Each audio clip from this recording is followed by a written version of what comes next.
કર્મમાં અનાસક્તિ પ્રગટાવો. ઇન્દ્રિયોથી જોઈ શકીએ છીએ. મન, બુદ્ધિ, ચિત્ત, પ્રાણ અને અહંકાર એ બધામાં પણ ચેતનાના ઘટકો છે. એ ન હોય તો આ બધું કામ જોવું, સાંભળવું, સૂંઘવું, બોલવું ન થઈ શકે. આવી સમજણ ન પ્રગટે તો સમજવું એને માટે સદ્વૃત્તિ કેળવવા માટે અનુરાગ નથી. કર્મમાં એક રાગિતા પ્રગટવી જોઈએ. બિલ્વમંગલ, સૂરદાસ આદિ હતા, તેઓ જગતની અધમાધમ સ્થિતિએ પ્રગટેલા હતા, પણ તે સ્થિતિમાંય એવા તલ્લીન હતા કે બીજામાં મન જઈ શકતું નહીં. આપણે આપણા મળેલા કર્મમાં એકાગ્રતા, કેન્દ્રિતતા પ્રગટાવી શકતા નથી. તેમાં એક રસ થવું જોઈએ. આઠે પ્રહર મનાદિકરણોથી વળગેલા રહી શકીએ તો જ કંઈક જ્ઞાન પ્રગટી શકે. કર્મમાં તેવા રત રહીએ તો એ યોગક્ષેમ વહેવડાવવાની જવાબદારી લેશે. ગીતામાં એવું લખ્યું છે, જો તેવા થવાય તો ભગવાન આપણું બધું સંભાળશે. એવું મારા મનમાં પ્રગટી ગયું હતું. જો કર્મમાં અનાસક્તિ, નિર્લોભ, નિરહંકાર વગેરે પ્રગટે છે તો જ તેવી શક્યતા છે.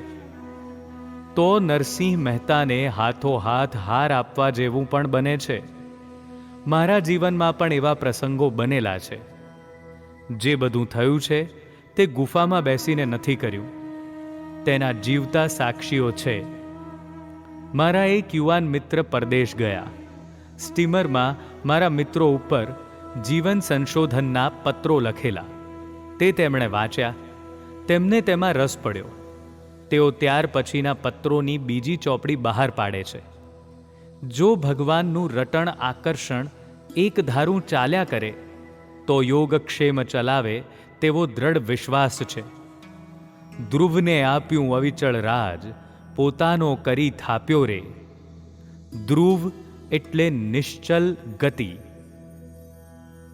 જે દ્વંદ્વમાં શક્ય નથી.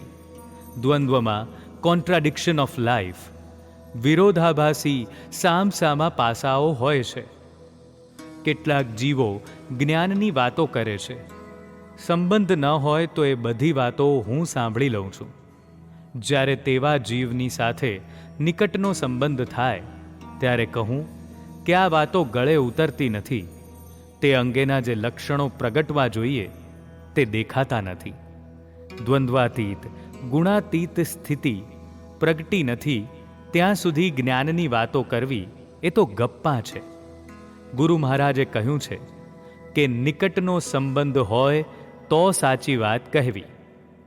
દ્વંદ્વાતીત સ્થિતિમાં આઠે પ્રહર નિશ્ચળ સ્થિતિ રહેવી એ અશક્ય છે. થોડો વખત ભજનો કરતાં ભાવના પ્રગટે ખરી, પણ તેવો પ્રયત્ન સતત એક ધારો કરીએ તો એવું થાય. જ્યાં સુધી એવો આદર્શ નથી હોતો ત્યાં સુધી તેવું શક્ય નથી. હરિ ઓમ.